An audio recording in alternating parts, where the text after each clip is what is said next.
of you, well, all of you are here because you have been friends of ours for a few years, many years. You I just met, but I just think I'm going to like you. And yet, I think many of you don't know a lot about Michael. And so we are here now to find out a little bit. I'm going to... Judging by your jokes, you don't know much about it. Lake Placid. So one of our favorite shows is So You Think You Can Dance, the reality dance show. And at least at one point in every season, the contestants are given 30 seconds to give a bio or talk about themselves. I'm going to be a little more generous. You'll have 3 minutes to give us the story of your life. Go. I was born with a bow tie and a dress suit.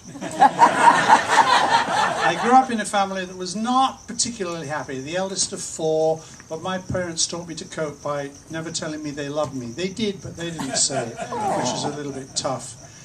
I lived in a time in a place where nobody really talked about going to college. It was not expected of most people.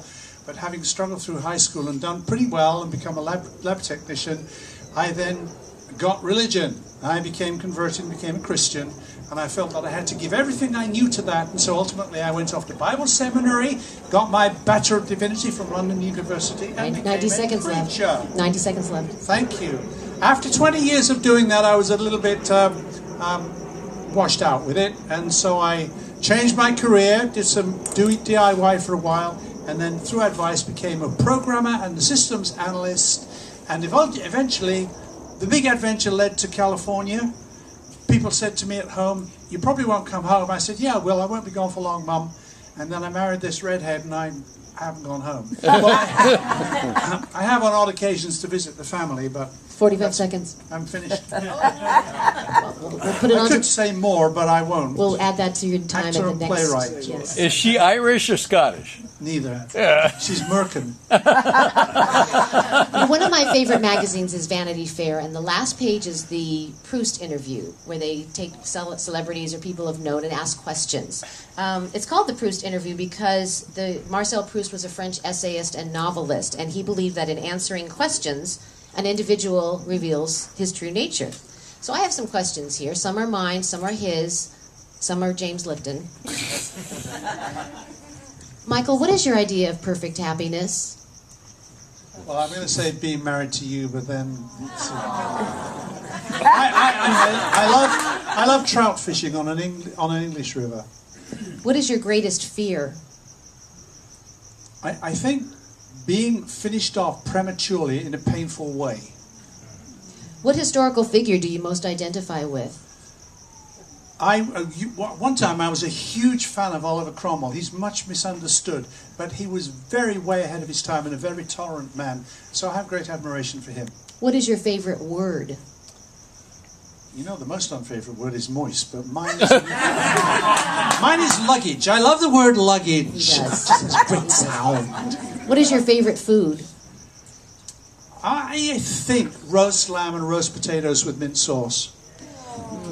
Yes? Yes. Come on over at Christmas. Which talent would you most like to have? I'd love to have been able to play the piano. Somebody said if you really wanted to do it, you'd have done it by now, and I didn't done it. And I didn't get the guitar properly, but that's what I would have liked to have done. If you could change one thing about yourself, what would it be? I'd have a straight nose. Just to one side. If you could change one thing about your family, what would it be? I wouldn't change them. I love them. Except that I would like them to be closer to me or me closer to them, because nearly all of them are in England. What sound or noise do you love? My dog's barking. What sound or noise do you hate? You snoring. That's such a funny joke, honey. And I know you truly love me. What is your most treasured possession? I think I have many, but in the cupboard in the kitchen is a silver tankard that I was given when I was christened. That's when I was given my Christian name in the Church of England. It's shaped like this, but it has handles on the outside. And I've had it all my life, and I've drunk out of it for all of my life, and it's probably quite valuable. But that's one of my favourite possessions. If we weren't here, where would you like to live? Paso Robles or England. What do you most value in your friends? I like people who can process their emails quickly. And use the correct subject line. Who are your favorite writers? Oh, I think I love the guy who wrote about all the Okies coming to California. What's his name? Help me out. Steinbeck. Steinbeck. Love John Steinbeck's work. And I love Dan Browne. He's a bit frothy. But he'll do. He'll do. What do you consider your greatest achievement? Getting to this age in pretty good health. I mean, I've really had 3 careers packed into one lifetime, and I'm pretty pleased with that. Okay. What is your greatest regret? I think that I didn't persist with higher education and get a master's. I started on it and get a doctorate. I now know I could have done, but it just wasn't something that people of my age did in the days when I was younger, and I wish now I'd done that. How would you like to die? Of old age in my bed with you and my family gathered around.